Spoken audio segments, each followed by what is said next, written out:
Hello students, myself Babli Bhardwaj and I welcome you on my YouTube channel Social Science Classes। आज हम जो chapter start करेंगे बेटा, chapter 3 the Roman empire, उससे पहले मैं आपको एक स्टडी करवाती हूँ मैप की। अगर आपको मैप के बारे में स्टडी हो जाता है तो आप चैप्टर को इजीली समझ पाएंगे। पहले मैं सारे कॉन्टिनेंट्स के बारे में बताती हूँ आपको।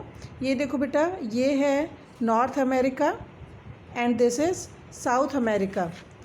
ये डिफरेंट कंट्रीज़ इसमें हैं और ये हो गया, ये दो कॉन्टिनेंट्स हमारे यहाँ पर हैं।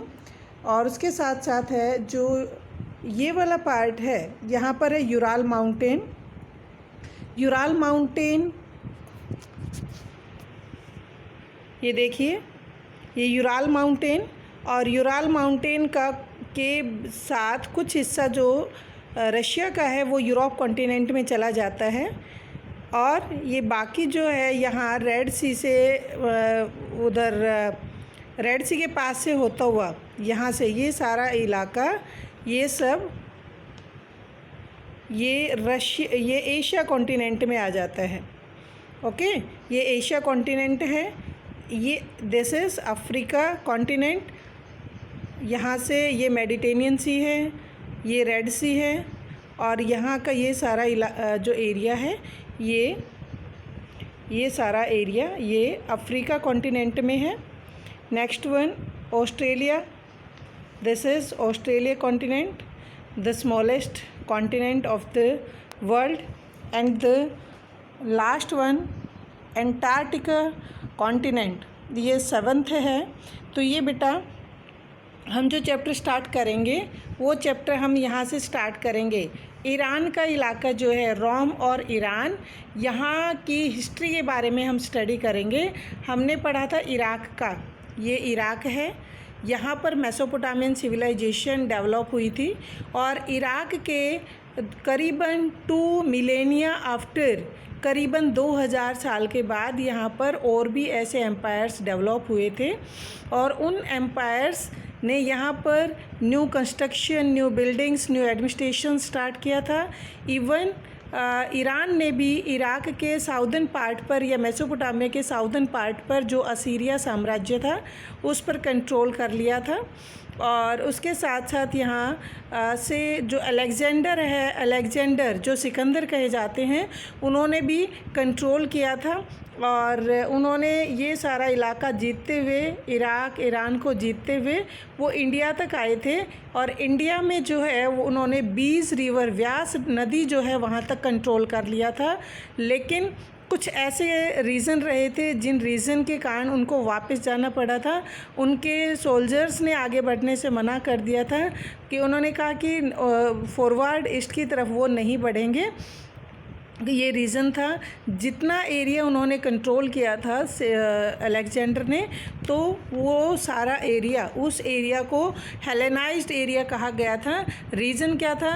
क्योंकि जितने भी ये अलेक्जेंडर पर्सन थे उन सबको हेलेंस कहा जाता था।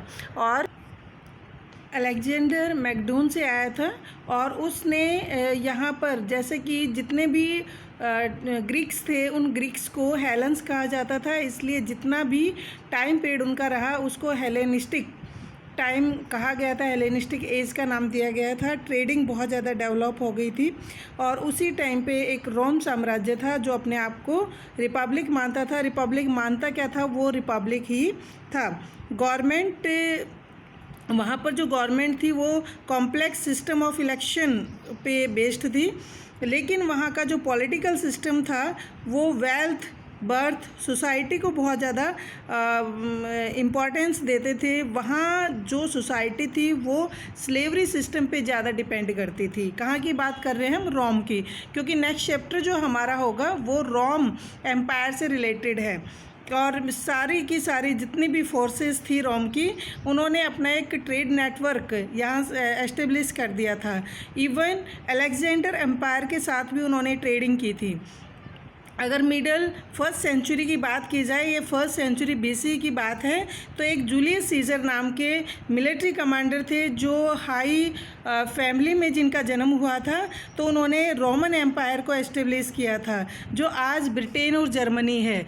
ब्रिटेन और जर्मनी, ये देखो यहाँ पे ये इंग्लैंड है, ये जिसको ब्रिटेन भी कहा जाता है, ये पूरा का पूरा क्या है, ये ऊपर स्कॉटलैंड, ये आयरलैंड, ये हो गया भाई आपका ये ब्रिटेन। तो ये ब्रिटेन का जो इलाका है ये ब्रिटेन, और दूसरा क्या बताया, जर्मनी, ये वाला जर्मनी, दिस इज़। तो ये जो हिस्से हैं आज, ये वो हिस्से हैं जो कभी जूलियस सीजर ने रोमन एम्पायर के रूप में एस्टेब्लिश किए थे। तो ये मेडिटेरियन सी का बहुत ज़्यादा जिक्र आएगा, ये भी आपको पढ़ना है। रेड सी का जिक्र आएगा, ये रेड सी है, ये मेडिटेरियन सी है। इनके बीच में एक स्वेज कैनल ओपन की गई थी जो ब्रिटिशर्स ने की थी, और ये 1869 में की गई थी ओपन, जिससे यहाँ जो ब्रिटिशर्स को जो ट्रेडिंग करने के लिए हमारे इंडिया में यहाँ से होके इधर आना पड़ता था, अब वो रास्ता उनका कम हो गया था। अब वो कहाँ से आना शुरू कर दिया उन्होंने, यहाँ के बजाय अब उन्होंने यहाँ से मेडिटेरियन सी से होते हुए यहाँ कैनल बन गई, और इस कैनल से होते हुए रेड सी में से यहाँ पर जो वो इंडिया में एंटर करने लग गए थे। इससे 7000 किलोमीटर की दूरी कम हो गई थी। यहाँ पर यहाँ नीचे से आते थे तो करीबन उनको 7000 किलोमीटर ज़्यादा का एरिया कवर करना पड़ता था। तो अब हम फ़िलहाल किसके बारे में बात करेंगे, हम करेंगे रोमन एम्पायर के बारे में बात करेंगे। रोमन एम्पायर बेसिकली यहाँ ईरान में एस्टेब्लिश था।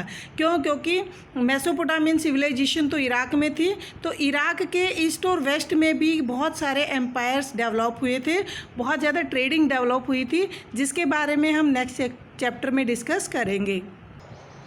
Okay, let's start chapter 3, an empire across 3 continents. 3 continents में फैला हुआ एक ऐसा एम्पायर जिसको रोमन एम्पायर का नाम दिया गया था, हम उसके बारे में स्टडी करेंगे। तो Roman empire it covered vast stretch of territory that included most of Europe as we know it today as a large part of the fertile crescent and North Africa. कहते हैं ये एक इतना बड़ा एम्पायर था जो एक बहुत बड़ी टेरिटरी में फैला हुआ था। इसमें 3 कॉन्टिनेंट शामिल थे। आज का जो नॉर्थ अफ्रीका और इवन एशिया और यूरोप, ये 3 कॉन्टिनेंट्स तक ये फैला हुआ था। इसकी जो शेप बताई गई है वो है फर्टाइल क्रिसेंट एरिया, मतलब मेडिटेरियन के सी के पास एक क्रिसेंट शेप बना था, फर्टाइल इलाका था, और ये this is the fertile shape, sorry crescent shape, this is कुछ ऐसे बहुत बड़ा इलाका। ये तो मैंने यहाँ पर बिल्कुल छोटा सा बनाया है, but it was spread on a large territory in the shape of fertile crescent. इस चैप्टर में हम इस एम्पायर के बारे में डिस्कस करेंगे कि ये एम्पायर कैसे ऑर्गेनाइज किया गया था और इसकी पॉलिटिकल फोर्सेस ने कैसे काम किया था। जितनी भी इसकी पॉलिटिकल ताकतें थी उन्होंने इसके डेस्टिनी, इसके भाग्य को बनाने में इम्पॉर्टेंट रोल प्ले किया था। As well as the social groups into which people were divided, कुछ ऐसे सामाजिक वर्ग बना दिए थे, सोशल ग्रुप्स बना दिए थे जिसमें लोगों को डिवाइड किया गया था। इस चैप्टर में हम इस एम्पायर के लोकल कल्चर और लैंग्वेजेस के बारे में भी स्टडी करेंगे कि इसमें डिफरेंट लैंग्वेजेस और यहाँ के कल्चर जो है वो बहुत ज़्यादा डेवलप हुआ था। Women had a stronger legal position than they do in many countries today। अब ये कह रहे हैं कि वहाँ पर औरतों को, रोमन एम्पायर में वीमेन को लीगल पोजीशन बहुत अच्छी थी, उनके पास कानूनी अधिकार हुआ करते थे, जो कि आज भी कुछ ऐसे देश हैं कि वहाँ पर वीमेन को कोई ऐसे राइट नहीं है, लेकिन रोमन एम्पायर में वीमेन के पास स्ट्रॉन्ग लीगल पोजीशन उनके पास हुआ करती थी। But also that much of the economy was run on slave labour. ज़्यादातर उनकी जितनी भी इकोनॉमी है, जितनी कमाई, जितनी इनकम होती थी वो स्लेव लेबर से ज़्यादा हुआ करती थी। Denying freedom to sustain substantial number of persons. कह रहे हैं कि उन लोगों को फ्रीडम नहीं दी जाती थी, किनको, स्लेव्स को। लोगों को जो है वो अपनी मर्ज़ी से कोई काम नहीं कर सकते थे, वहाँ पर स्लेवरी पे सारी इकोनॉमी डिपेंड हुआ करती थी। 5th सेंचुरी से एम्पायर धीरे धीरे करके वेस्ट की तरफ बढ़ने लगा था, fell apart in the west but remained intact and exceptionally prospers in its eastern half. लेकिन ज़्यादा जो प्रॉस्पर्स रहा, ज़्यादा जो समृद्धिशाली रहा, वो ईस्टर्न पार्ट में ही रहा था, तो वेस्टर्न की तरफ इतना ज़्यादा डेवलप नहीं हो पाया था। क्यों? एक और बता रहे हैं, the caliphate which you will read about in the next chapter would on this prosperity and inherited it's urban and the religious traditions. क्यों? क्योंकि रोमन एम्पायर के जो ईस्टर्न का जो वेस्टर्न पार्ट है वहाँ पर जो ये थे जो मुस्लिम एम्पायर है वो डेवलप हो गया था। इस्लाम रिलीजन की शुरुआत हो गई थी, प्रॉफिट मोहम्मद ने अपने एक एम्पायर को सेटअप कर लिया था, जो हम नेक्स्ट चैप्टर में रीड करेंगे, चैप्टर 4 में। तो चैप्टर 4 जो है वो इस्लाम एम्पायर के बारे में है, इस्लाम रिलीजन के बारे में है। लेकिन उससे पहले हम चैप्टर 3 में ही रोमन एम्पायर के बारे में डिस्कस करेंगे। यहाँ पर जितना ब्लू कवर्ड दिया हुआ है, in this part all the sources are discussed here. हमें कैसे पता चला कि रोमन हिस्ट्री के पास एक वास्ट कल्चर हुआ करता था, वास्ट लैंग्वेजेस थी, और कैसे उन्होंने अपनी सोसाइटी को ऑर्गेनाइज़ किया था। तो हमें कहाँ से पता चला? हमें वहाँ पर जब रिसर्च की गई है उस एरिया में, तो बहुत सारे सोर्सेज पाए गए हैं, कुछ टेक्स्ट पाई गई हैं, या फिर कुछ डॉक्यूमेंट्स या मटेरियल रिमेन्स मिला है जिनसे हमें पता चला है। कह रहे हैं रिच कलेक्शन ऑफ सोर्सेज वहाँ पे पाया गया है। क्या? जिसको 3 कैटेगरी में डिवाइड कर दिया गया। 3 कौन कौन सी कैटेगरी? टेक्स्ट, डॉक्यूमेंट और मटेरियल रिमेन्स, इनमें डिवाइड कर दिया गया है। टेक्स्ट तो सारी बुक्स के बारे में बताया गया है, डॉक्यूमेंट्स कोई भी पत्र, कोई भी लेटर, वो सारे डॉक्यूमेंट्स में आ जाते हैं, और थर्ड मटेरियल रिमेन्स, कोई बिल्डिंग का, कोई टेम्पल है, कोई और दूसरे कोई भी कंस्ट्रक्शन वर्क, वो मटेरियल रिमेन्स में आएगा। कोई मूर्तियाँ मिली हैं, सिक्के मिले हैं, जो भी कोई दबा हुआ चीज़ मिली है उसको मटेरियल रिमेन्स में डाला गया है। तो टेक्सचुअल सोर्सेज में क्या क्या इंक्लूड है? जो भी उस टाइम उसके कंटेम्प्रेरी स्कॉलर्स ने जो भी लिखे उस टाइम पे, वो सारे क्या बन गए? टेक्सचुअल सोर्सेज बन गए। और वैसे उनको क्या बोलते थे वो? एनल्स।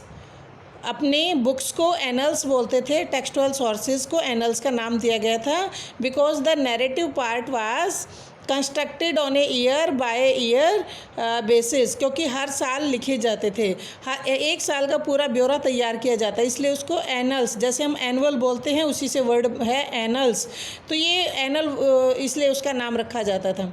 और क्या मिले हैं? लेटर्स मिले हैं टेक्सचुअल सोर्सेज में, स्पीच, कुछ भाषण पाए गए हैं, सरमन्स, उपदेश, लाज, कानून एंड सो ऑन, और कुछ ऐसे हैं जो इसी में शामिल किए गए हैं। अब हम बात करते हैं डॉक्यूमेंट्री सोर्सेज की, जो दूसरा मैंने सोर्स बताया था। इसमें क्या क्या है? मेनली है इंस्क्रिप्शन और पेपायरी। इंस्क्रिप्शन क्या होते हैं? जो पत्थर या किसी मेटल सीट पे कार्विंग करके तैयार किए जाते हैं, उनको बोलते हैं इंस्क्रिप्शंस, अभिलेख। पेपायरी ये एक पेड़ के पत्ते होते हैं जिनको से मैन्युस्क्रिप्ट तैयार की जाती थी, जो रोमन एम्पायर में यूज होते थे। ये पेपायरस स्क्रॉल है, इनसे पेज की तरह तैयार किया जाता था। These are the papyrus scrolls. और क्या है इसमें, क्या क्या शामिल है? थर्ड बताया गया inscriptions, these were usually cut on stone. Inscriptions को पत्थर पे काट के तैयार किया जाता था। And so a large number survive, इसलिए बहुत ज़्यादा संख्या में पाए गए हैं, बहुत ज़्यादा बचे हुए टूटे फूटे नहीं हैं। क्योंकि पत्थर के ऊपर थे। ग्रीक एंड लैटिन दोनों लैंग्वेजेस में पाए गए हैं। इसका मतलब क्या था कि भाई रोमन एम्पायर में दोनों लैंग्वेजेस यूज की जाती थी। इन पेपायरस, द पेपायरस क्या होता था? It was a read like plant, बिल्कुल सरकंडे जैसा एक पौधा होता था। That grow along the banks of the Nile in Egypt. Egypt में नील नदी के किनारे पर ये पेड़ उगता था, तो वहाँ उससे क्या बनाए जाते थे? उससे ये पेज तैयार किए जाते थे। Next one is have been published by the scholars who are called the papyrologist। और जिन ने इनको यूज़ किया था उनको क्या कहा गया? उनको पेपायरोलॉजिस्ट का नाम दिया गया, जिन्होंने इनके बारे में स्टडी किया। जो पेपायरस पे बने हुए डॉक्यूमेंट्स थे उनको स्टडी करने वाले पर्सन को पेपायरोलॉजिस्ट का नाम दिया गया। तो क्वेश्चन भी बनता है, हुआ पेपायरोलॉजिस्ट सॉरी मटेरियल रिमेन्स इंक्लूड, अब थर्ड जो मैंने आपको सोर्स बताया था उसमें क्या क्या शामिल है, इसमें बहुत ज़्यादा आइटम्स इसमें शामिल किए गए हैं. Mainly archaeologist discovered building, monument, other kind of structure, pottery, coins, mosaics, even entire landscape. सारी ज़मीन, सारी बिल्डिंग, सारे सिक्के, मोनूमेंट्स, ये सारी चीज़ें इसमें मटेरियल रिमेन्स में इंक्लूड की गई हैं. And through the use of the aerial photography, even aerial photography से ही सारे को यूज़ करते हुए इन सब सोर्सेज को तैयार किया गया. Each of this sources can only be can tell us just so much about the past, and combining them can be fruitful exercise. But how well this is done depend on the historian skill. लेकिन ये देखा गया है कि भाई historian skill के आधार पर इसको कैसे अच्छे तरीके से बताया गया था, कैसे इसको एक्सप्लेन किया गया. तो इन सब के बारे में हम यहाँ पे डिस्कस किया है कि सोर्सेज के बारे में हमने पढ़ा है. यहाँ क्वेश्चन भी बन गया, explain the main sources of Roman history. Okay.